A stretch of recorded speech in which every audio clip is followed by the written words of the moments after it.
IPL ಆಗಿರ್ಬೋದು ಅಥವಾ ಯಾವುದೇ ಒಂದು ಗಣೇಶೋತ್ಸವ ಆಗಿರ್ಬೋದು, ಹಲವಾರು ಸಂಗೀತ ಕಾರ್ಯಕ್ರಮಗಳನ್ನ ಮಾಡಿದ್ರ. ಈಗ IPL ಅಂದ ತಕ್ಷಣ ನೆನಪಾಗುವಂತದ್ದೇ ಮೊನ್ನೆ ಅಷ್ಟೇ IPL ಹೋಮ್ ಗ್ರೌಂಡ್ ಅಲ್ಲಿ ಗೆದ್ದಿರುವಂತದ್ದು. ಮತ್ತೆ ಇವತ್ತು ಮ್ಯಾಚ್ ಇದೆ. ಸೊ IPL ಗೆ ನಮ್ಮ ಡ್ರಮ್ಸ್ ದೇವ್ ಅವರು ಯಾವ ರೀತಿ ಚೀರ್ ಅಪ್ ಮಾಡ್ತಾರೆ, ಬಿಕಾಸ್ ಅಲ್ಲಿ ಹೋಗಿ ನಿಮ್ಮ ಡ್ರಮ್ಸ್ ಮೂಲಕ ಕ್ರಿಕೆಟ್ ನೋಡಕ್ ಬಂದಿರುವಂತವ್ರು ಎಲ್ಲರನ್ನೂ ಸಹ ಕುಣಿದು ಕುಪ್ಪಳಿಸ್ತೀರಾ. ನೀವ್ ಯಾವ ರೀತಿ ಚೀರ್ ಅಪ್ ಮಾಡ್ತೀರಾ ಅಂತ, ಯಾವ ರೀತಿ ಬೆಸ್ಟ್ ವಿಶಸ್ ಅನ್ನ ತಿಳಿಸ್ಕೊಡ್ತೀರಾ ಅಂತ. ಅಂದ್ರೆ ನಾನು ಡ್ರಮ್ಸ್ ಪ್ಲೇ ಮಾಡಿದ ತಕ್ಷಣ ಡ್ರಮ್ ಅಂದ್ರೆ ಯೂಶಲಿ ಕ್ರೌಡ್ ಇದ್ದೇ ಇರ್ತಾರೆ. ಸೊ 4-6-4ಗೆ ಮತ್ತೆ ವಿಕೆಟ್ಸ್ ಹೋದ್ರೆ ನಮ್ಮವ್ರು ಗೆದ್ದ ತಕ್ಷಣ ಪ್ಲೇ ಮಾಡ್ತಾ ಇರ್ತೀನಿ. ಅಲ್ಲಿ 1-2 ನಿಮಿಷ ಪ್ಲೇ ಮಾಡ್ತೀನಿ. ಮತ್ತೆ ಈ ಕಡೆ ತಿರ್ಗ್ಬಿಟ್ಟು ಪಬ್ಲಿಕ್ನ ಕುಣಿಸ್ತೀನಿ. ಅವಾಗ ಏನಾಗುತ್ತೆ ಅಂದ್ರೆ ಆ ಪ್ಲೇ ಮಾಡೋದು ಕ್ರೌಡ್ ಸೌಂಡ್ ಎಲ್ಲ ನೋಡಿ ಪ್ಲೇಯರ್ಸ್ ನನ್ನ ನೋಡ್ತಾರೆ ತಿರುಗಿ.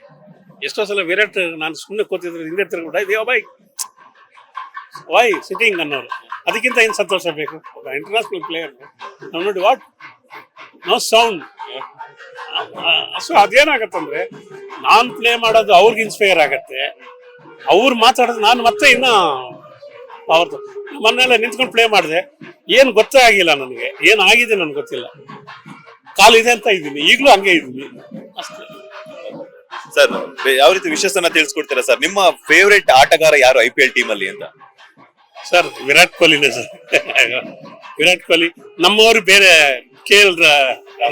ನಮ್ಮವ್ರೆ ಬೇರೆ ಕಡೆ ಬಟ್ ಆಡ್ತಾ ಇದ್ ನಮ್ಮವರು ಅನ್ನೋ ಒಂದು ನಾನು ನಮ್ಮತನನ ಬಿಟ್ಕೊಡಲ್ಲ, ನಾನು ನಮ್ಮವರು ಅನ್ನೋದು ಅಷ್ಟೇ. ಲೇಟೆಸ್ಟ್ ಹಾಗೂ ಇಂಟ್ರೆಸ್ಟಿಂಗ್ ಸುದ್ದಿಗಳಿಗಾಗಿ ಬಾಸ್ ಟಿವಿ ಕನ್ನಡ ಚಾನೆಲ್ನ ಸಬ್ಸ್ಕ್ರೈಬ್ ಮಾಡಿ, ಹಾಗೆಯೇ ಬೆಲ್ ಐಕಾನ್ ಪ್ರೆಸ್ ಮಾಡಿ. ಇದರ ಜೊತೆಗೆ ಫೇಸ್ಬುಕ್, ಇನ್ಸ್ಟಾಗ್ರಾಮ್, ಎಕ್ಸ್ ನಲ್ಲೂ ಮಿಸ್ ಮಾಡದೆ ಫಾಲೋ ಮಾಡಿ.